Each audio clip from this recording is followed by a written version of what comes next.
Welcome back to 20 by 20, the independent wrestling shit show that's been away for a goddamn month, but now it's back and the plan is for it to stay once more. I don't think I'll be doing multiple videos a week like I used to, because quite frankly, WWE's programming generally isn't good enough to warrant 2 or more weekly videos. Making these takes time and planning, man. If you've never tried to consistently make content for a YouTube channel, you wouldn't know the grind. It's like being a pro wrestler, if you take out the never-ending traveling and working out and constant bumps and awesome pay. So not at all, actually. Anyway, WWE's product being generally stale has been a thing for years now, and ever so often, one gets burned out on their product regardless of how hardcore a wrestling fan one may be. And that's been the case with me this past month, and so I've just not watched 2 or 3 Raw and SmackDown shows this month alone. Don't blame me, blame the creative team, and blame Vinnie Mac, because they're the ones producing their own shit show. Anyway, I randomly decided to give last night's Fastlane a go, and a random choice it was,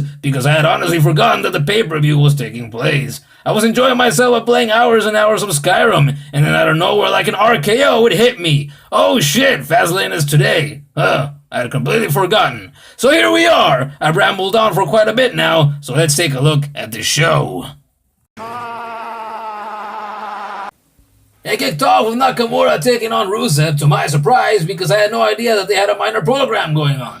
But apparently they did, and that's all well and good, because at least Rusev got some TV time, which hasn't been true for most of this month, in spite of how over the man has been for a little while. Because Vinnie Mac has a thing for not giving the fans what they want to see more often than not, and getting hot on your own is a big no-no in the company sometimes. The match was solid, it went on for a bit more than 15 minutes, and it was entertaining to watch. Nakamura obviously wasn't going to lose this one, seeing as he won the Rumble, and his match for the WWE title at WrestleMania was all but set in stone at this point.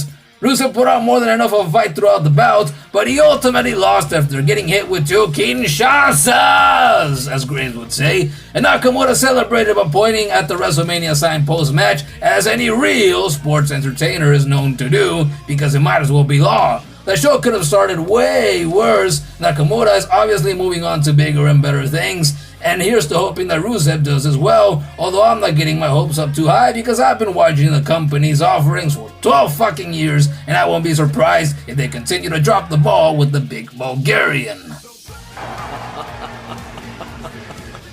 Then we had ourselves a United States Championship match that I also found entertaining, but ultimately saw Randy Orton beating Bobby and winning his first ever US title.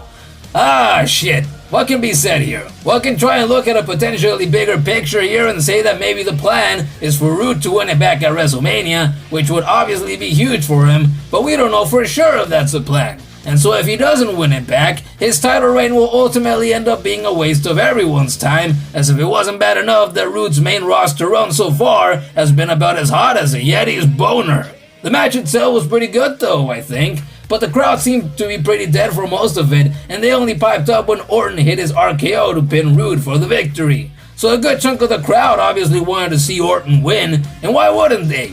Orton's been on the scene for 16 freaking years, and Roode isn't an established star in the company yet. Jinder stormed out post-match and started beating the crap out of Orton, and Roode was pissed enough that he slid back into the ring and took him out, and then hit Orton with his DDT as well for good measure. Obviously this leads into a program between the 3 of them for the US title, and here's to hoping that Jinder's not the one to come out on top, because if Roode's run has been lackluster so far, well, Jinder's WWE title reign. Need I say more than that? Cause I doubt anyone's forgotten that run yet! Up next was a women's tag team match that saw Naomi and Becky take on Natalya and Carmella, because apparently the latter team talked shit about the former, and I was making myself some French toast for breakfast while I had this match on, so I didn't pay too much attention, and I wouldn't have cared much anyway even if I had been busy doing something. The women seemed to do the best that they could with what they were given, and Natty and Carmella won, and that was that. One more thing before we move on though. Is there anything more audibly unpleasant than hearing Carmella shriek at someone like a banshee in pain? Cause holy crap, the sound of that was pretty painful. On to something more interesting, the SmackDown Tag Title match. Although I use the word interesting a bit loosely here, because as the commentators so usefully reminded us throughout the whole thing, we've seen this before already. So although we could expect a good match because we know how good both of these teams are, it wasn't anything fresh for anyone. Their initial feud from last year is still fresh in my mind, and I would have rather seen something new. But again, the match itself was predictably good, especially since both teams were keenly interested in hitting each other with the opposition's respective signature maneuvers, and then my prayers were answered when all men were out on the floor at ringside, and out came the Hammer Bros, ready to bash some heads in like they were seeing red and green plumbers. And sure enough, that's exactly what they did, as they beat the hell out of all 5 men by doing things like slamming Javier Maderas onto the steel steps and trying to crush one of the Usos' heads with their massive mallets. So I left that part of the show feeling satisfied enough, because the insertion of a third team into this revisited feud is exactly the kind of thing that they needed. So if there's a triple threat tag match for the titles at Mania, or something different, I'm all for it, because there's no doubt that the contest is gonna be badass.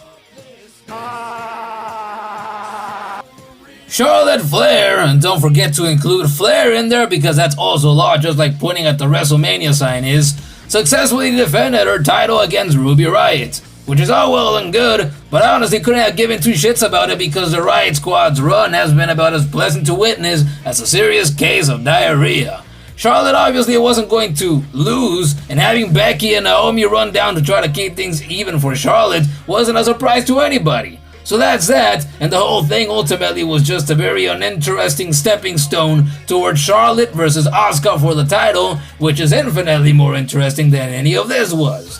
Asuka walked out post-match, doing her dancing entrance and all, walked up to Charlotte Flair and pointed at the WrestleMania sign, which needed to happen because a match isn't set for the big show unless that is done. And last but definitely not least, the 6-pack match for the WWE title, which I think might have been my favorite part of the whole show. And can you blame me? In spite of the terrible show that SmackDown has been for months now, when you get a handful of pro wrestling veterans in the ring together, you know that you're in for a great treat, and that's what I think this was. I felt like AJ retaining was a pretty predictable outcome, but as JR used to say in the Ross Report, predictable isn't always bad, and this is a perfect example of that. All men played their roles about as expertly as they could, I think, and I was entertained throughout all of it. Shane robbed Zayn and Owens of the title, the bad blood between them continuing, Ziggler made everything look good, Corbin looked great because he was in there with performers better than himself, and I don't know what more I can say. I enjoyed it, I'm happy that we're still getting Styles versus Nakamura at WrestleMania, and I hope that all the others have great programs leading into the big show. Whew. Well, this has been one long episode. Actually, not really. I felt like I wrote a lot and it didn't turn out as long as I thought it would. What a way to come back. Anyway, overall, to ride off into the sunset, I'll say that the show wasn't a complete waste of my time, and the main event was my favorite bit.